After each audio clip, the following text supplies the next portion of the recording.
Have you ever felt like everyone else is just ahead, like they're moving through life with a confidence you can't touch while you're stuck replaying the same doubts over and over?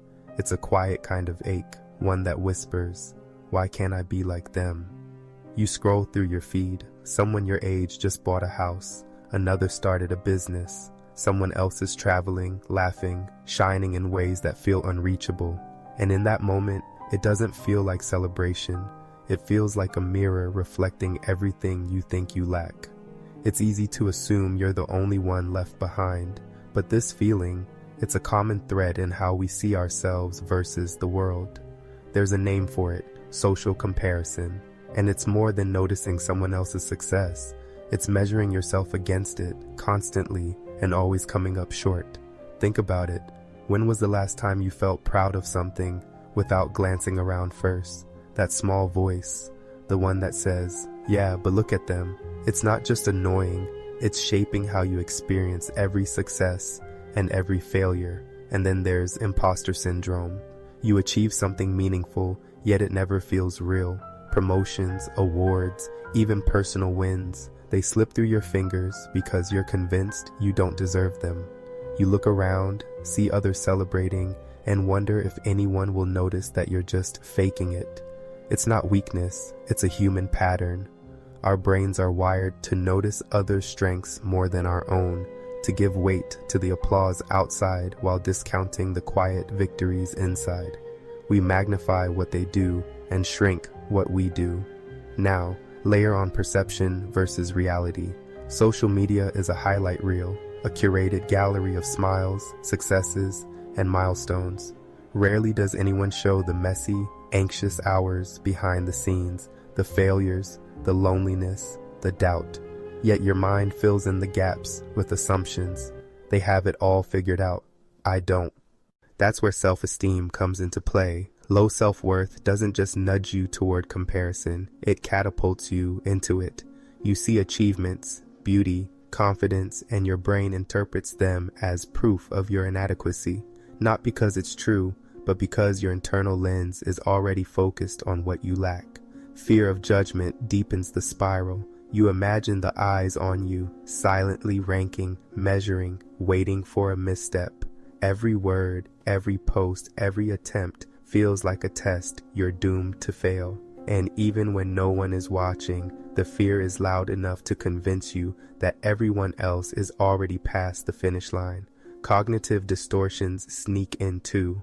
All or nothing thinking, overgeneralizing, and magnifying others' strengths while minimizing your own. They're invisible scripts that run in the background. You hear them in the quiet moments. I can't do anything right. They're naturally better at life. I'll never catch up. This is why the growth versus fixed mindset matters. Believing your abilities are fixed, that your intelligence or talent is a set quota, makes comparison harsh. But recognizing that skills can grow, that effort compounds over time, begins to change the lens. Suddenly, someone else's success isn't a verdict. It's a signal of possibility. The roots often go back further than you think. Childhood experiences, environments that demanded perfection, or praise that felt conditional, can plant seeds of relentless self-judgment. You learn early that being enough is fragile, that mistakes are dangerous, that your worth is measured by visible wins, and those lessons echo into adulthood, quietly shaping how you perceive yourself against everyone else. The emotional toll is real. Anxiety coils in the chest when a friend posts an accomplishment. Depression drifts in with the whisper, "I'll never be enough." Self-doubt colors everyday choices, making even simple actions feel monumental. Feeling behind isn't just a thought, it's a persistent emotional current. Yet if you pause long enough, a subtle shift can happen. Recognizing these patterns is the first gentle nudge toward freedom. When you realize that everyone's highlight reel is just a fraction of their story, the mirror changes. Those moments of anxiety don't vanish, but they lose some of their power. You can start noticing small victories without comparison. You can acknowledge effort without demanding perfection. Gratitude doesn't erase inadequacy, but it quietly reminds you, there are wins here too, in the things no one else sees. Self-compassion acts like a softening lens. You begin to treat yourself as you would a friend, gently, with curiosity, without a checklist of flaws.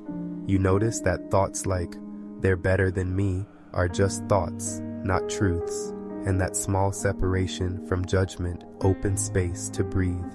Reframing moments is like turning the camera inward, noticing progress instead of position. You measure not against the crowded feed of others, but against your own trajectory. Every step, however small, becomes proof of movement, of learning, of persistence. And still, some days will sting. Seeing others thrive will sometimes feel like salt on a wound. But even then, awareness changes the story. You might notice the pattern and pause, rather than spiraling automatically into self-criticism. You might allow yourself to feel the ache, and then let it soften. You felt that, haven't you? That quiet ache in the chest, the twinge of shame when someone shines brighter than you. It's universal, though it rarely feels that way. Understanding it doesn't make it vanish, but it makes it intelligible. And once a feeling is understood, it begins to lose some of its grip. So the next time you feel less than, remember, your mind is responding to patterns, perceptions, and old programming, not an absolute truth. What you see in others is partial, curated, and magnified. What you feel inside is shaped by years of comparison, expectation, and unseen pressures. And maybe that's the real revelation. Everyone has gaps, fears, moments of doubt that don't make it to the feed.